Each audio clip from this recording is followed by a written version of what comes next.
Eccoci con Stefano Della Bianca, oggi una doppietta bellissima, al di là che quando si segna per chi li fa è sempre un bellissimo gol.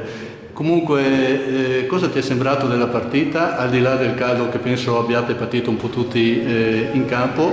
Un 5-0 che può sembrare pesante e tutto facile, ma insomma ve la siete dovuta sudare.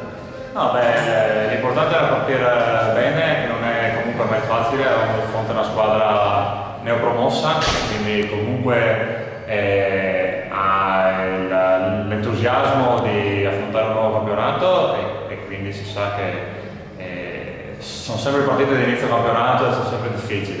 L'importante è partire bene, siamo partiti bene, al di là della doppietta non importava chi segnava, non importava portare a casa i 3 punti. È venuto un 5-0 e fa bene per il morale e l'importante è continuare a lavorare e continuare su questa strada, insomma. Allora, andando sul personale, tu come condizione fisica come stai e se ti sei trovato in un ambiente che ti aspettavi così come l'hai trovato?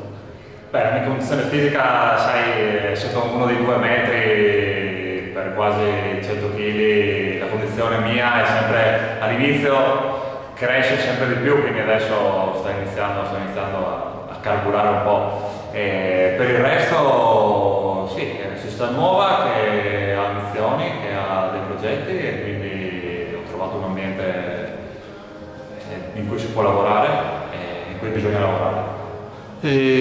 Come affinità con i tuoi compagni, c'è ancora secondo te qualcosa da migliorare o ormai come meccanismi vi state già trovando bene, perché anche oggi insomma hai fatto 2 gol e forse magari anche un altro l'hai sfiorato per niente. Beh, siamo quasi tutti nuovi, quindi lavorare per migliorare i meccanismi bisogna sempre anche fino all'ultima partita. Con qualcuno ci conosciamo perché con Cervesato abbiamo giocato 8 anni insieme, quindi con qualcuno ci si conosce, però chiaramente poi con tutti gli altri bisogna affinare.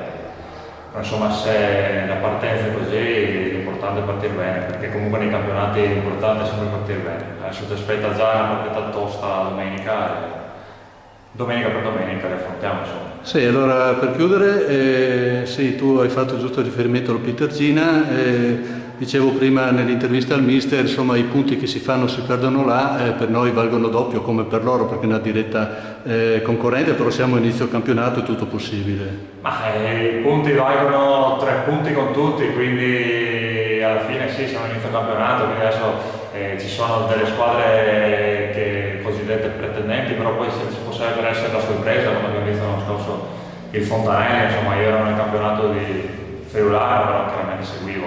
L'anno scorso il Fontanelle è stata una sorpresa, la neopromossa si è quasi giocata al campionato, quindi ci può essere. Quindi bisogna lottare con tutti per i 3 punti, insomma. Bene, grazie Stefano. Grazie.